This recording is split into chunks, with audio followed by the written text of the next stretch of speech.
Okay, so as you know, I had a Husqvarna riding mower here, and it needed a little bit of work done. I mean, 2 hours to be exact. And I even Googled how many hours it should have taken to do it, and it said 2.5 to 3. So actually, my estimation, you know, my time card that I try to keep may have been a little bit short. So I feel like it was an efficient job. I could have charged a 3 and probably shouldn't have been feeling too guilty about it. And it needed, basically, well, it needed a whole deck rebuilt, and it needed a new ignition coil. And now, when the guy dropped it off, he clearly explained that he installed his own spindles, and there were some problems with it. I said, okay, so you want new spindles? And he said, yes. And then I turned one of these pulleys. These are called idler pulleys. This is a spindle. I turned one, and you should not be able to hear any noise, but you can hear a noise. So that means the bearings are going out in that. So there's 3 of those, and all 3 of them were bad. That being said, 2 of them came in a set. The third one was an individual one. So if I was going to replace them, this one needed replaced. This is the individual one. This one needed replaced. So let's just say one of them was good. I'd have still replaced both of them because, you know, all 3 of them, because that one came in a set.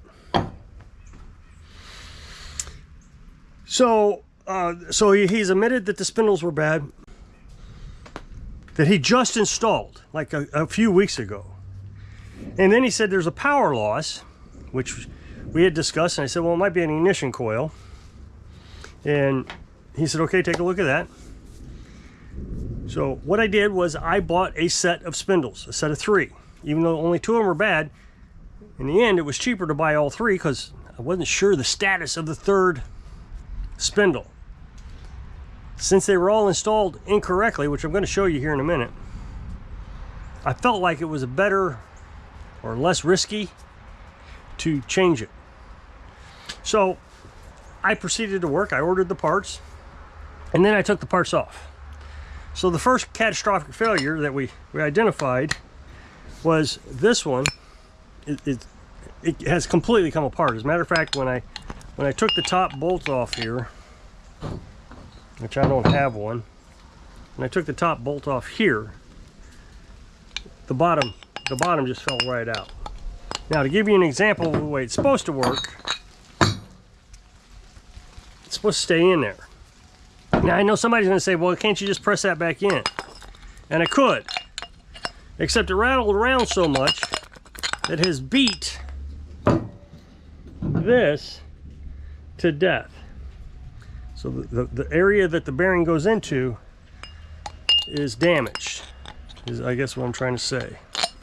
So when it beat around and did it all its, you know, whatever, it damaged that. So that one definitely had to be replaced. And then the second one, now remember, one of these pulleys, I don't know if I said this, was missing, and not pulley, spindle, was missing the pulley itself. So out of the 3 spindles, 2 of them had the pulley. So the pulleys came with the set. Now when we look at this spindle, it was loose. So you can tell there is significant play in that. And the best way I'm going to be able to show you is these teeth that fit into these teeth has nearly rounded out. The other thing is there is supposed to be a spacer right here that the pulley sits on. All right, well, the spacer was missing.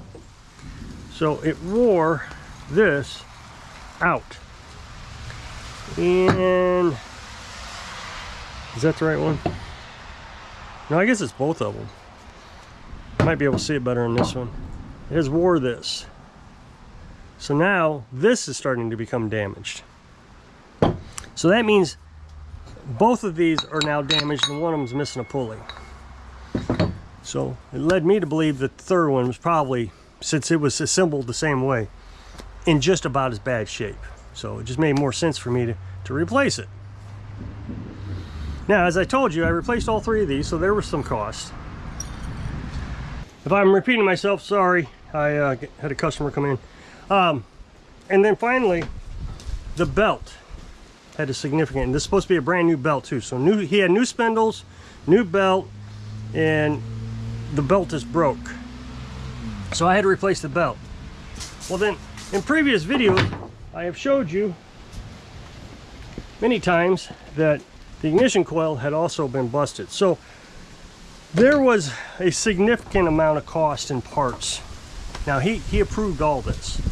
I didn't just start buying things. He specifically said he wanted all this done. The only, I guess, exception to that was I bought the 3rd spindle, but it came in a set. So the cost would have been basically the same if I'd have bought 2 or if I bought 3. It was a little bit more expensive for the 3, but with the 3, I also got the additional pulleys. With the 2, I would have had to buy pulleys separately. It was, what I bought was a rebuild kit. It didn't have the idler pulleys, but it did have all the pulleys and everything, the bolts, the spacers, all of it, and the belt. So all this came in one package, just slightly more expensive than the two spindles.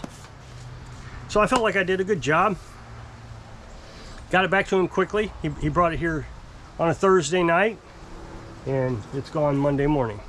So felt like I did a good job. But when I called him and told him what the price was going to be, he went, ouch, like that. And I thought, oh, here we go. So I said, well, you know, there was a lot of parts involved. And I told him what I'd replace. And he says, well, I already replaced those spindles. So I guess he forgot that he said get new ones, because now he's kind of implying that he wanted me to repair the old ones. Well, the old ones just weren't repairable. And even if they were, I guess, let me take that back. This middle one would not have been repairable. It is just too far gone. But the tops were bad. Oh, I didn't even tell you this. The thread on this one is damaged because it beat around in there so much. So rebuilding them, I'd still had to at least buy one, rebuild the 2.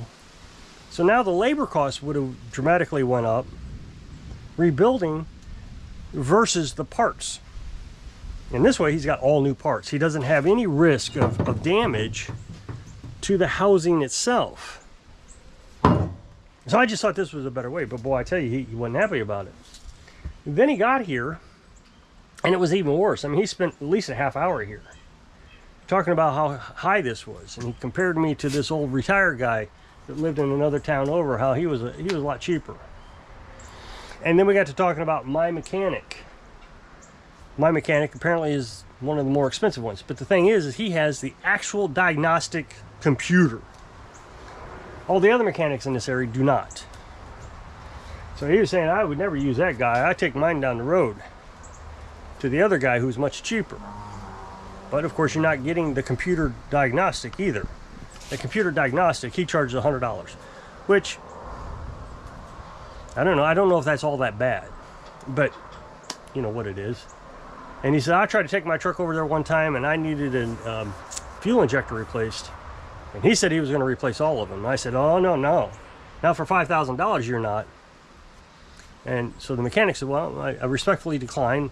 If I'm going to do a job, I'm going to do it right. That's fine. So he took it over to the other guy who charged him much less for 1 injector instead of 3 or 8. I guess, to me, my logic, and the mechanic who said I was going to replace all 8 is in line, because there is damage. The other thing is, for example, the ignition coil. The ignition coil came in a set. So, you know, you spend 20 bucks for 1 ignition coil or 20 bucks for 2. Well, just get the 2 and replace the 2. And I'm not even sure if the labor cost would have been what the big problem was with changing all 8. My bet is the part cost is what it was. And I understand saying I'm not going to dive into something, then have you come back 2 weeks later and have to replace another one, and eventually instead of $5,000 you're up to $10,000. I kind of understand that philosophy. So quality of work is getting this guy mad at the mechanics around here. So he, like I said, he spent a half hour telling me how, you know, other people are better or less expensive. And I mean, he gave me the money, but I doubt if he ever comes back. I asked Google all these questions. Was it reasonable, the price I charged? And I listed all the parts and all the labor and how much labor, and was the labor correct and all that stuff. And it all came back with, I'm under charging significantly. Even if I went down to the minimum cost of labor that Google was suggesting for the state of Missouri, I'm still under that. Not to mention, I'm under the hours it took to replace this according to the standard. So everywhere I was cheaper than... The only thing he didn't authorize, and it's just a service that if I'm going to be under the deck that I provide, I sharpen the blades. And I charge for the sharpening of blades, of course, but again, I don't see why you wouldn't sharpen the blades if you're already underneath the mower. Otherwise, you're going to bring it back, you're going to spend more money. Because now you got the whole hour that you got to, you know, raise the deck, because it costs more to have to do all that. I just charge for sharpening. If somebody brings me blades, I'll sharpen them from one price, but if I got to take it off the mower, I charge a higher price. So since the blades are already off, I just took it as just sharpening the blade cost. But the thing that bothers me the most is this guy has a trade of himself that he goes around and does for customers.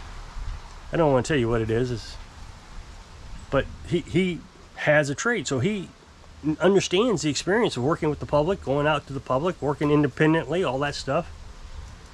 And he says he's within the price range of other people who do his trade. I don't know what that is. Is he at the upper end or the lower end? I don't know. The point is I'm under what others are charging for this trade.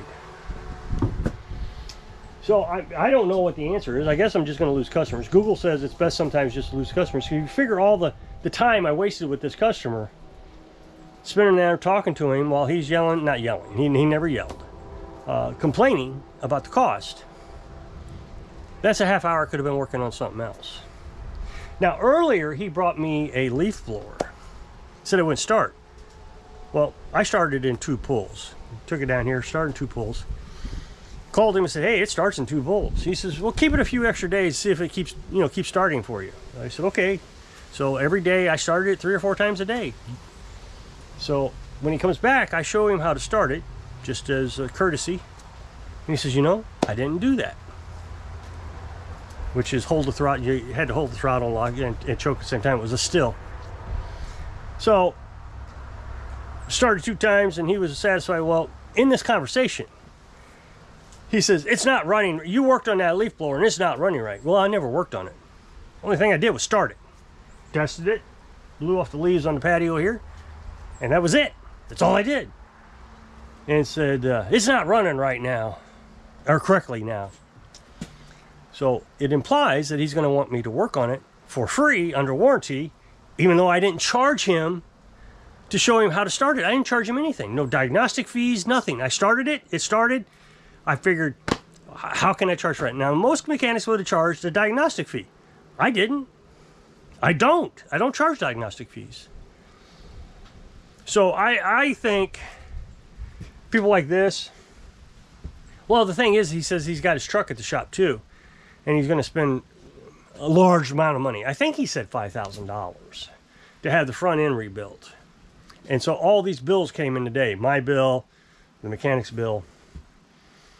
So I'm thinking he's just frustrated at all the cost. But yeah, part of me kept thinking, well, maybe I should give him some money back. The thing is, if I'd have given him all the labor back, the bill would have still been really high.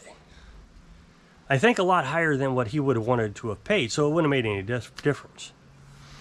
So I don't know. It's it can be frustrating. I don't know the solution. I don't think I have one. Google didn't have one, so what are you gonna do?